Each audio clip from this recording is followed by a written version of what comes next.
umaga pagkagising sa labas ay nagkape. Merong tumaang babae, ako ay napangiti. Habang ako ay nagyoyosi, bigla siyang nakisindi. Tinanong agad pangalan, puta di na tumanggi. Ang pangalan niya'y Ruby, puta mukhang palumpalo. Di na ako nakaimik kaya ako'y napayuko. Agad ko siyang inad sa FB para meron ngang makontak. Iba yung mindset ko, gusto ko na agad matotak. Di na nagkatubili, niyaya ko siyang mag-inom. Tinanong niya kailan, ang sabi ko pwede ngayon. Kaya agad ko ring naplano na siya'y aking lasingin. Ipinasok ko agad sa kwarto naming madilim. Pagdakot ko nga ng bumper, puta sobrang ang laki. At ako'y napangiti sa dumaan nga na gabi. Nang may gusto siyang aminin na hindi niya nga masabi na siya pala si Rudy, yung matalik kong kumpare. Sa dinami-rami-dami ng babae, ba't ikaw pa ang napili at nadali?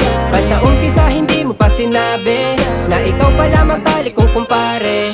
Sa dinami-rami-dami ng babae, ba't ikaw pa ang napili at nadali?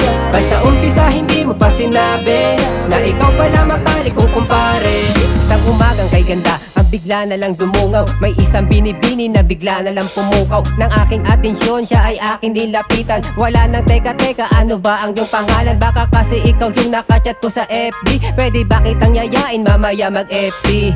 Chat mo na lang ako pag di ka na busy. Pag ako kasama mo hindi ka magsisisi. At ayun na nga, niyaya niya ako ng inuman. Ako ay nalasing kaya bigla akong nahipuan. Pinasok ko sa kwarto, ako ay pinatungan. Di na ako nakatanggi, bigla niya akong nilawayan. Pagtapos ng toryakan, kami ay nagkwentuhan. May aaminin siya na dapat kong malaman. Pasensya ka na tol kung ako iyong napusuan. Ako pala si Berto, yung matalik mong kaibigan. Sa dinami-dami-dami ng babae, ba't ikaw pa ang napili at nadali?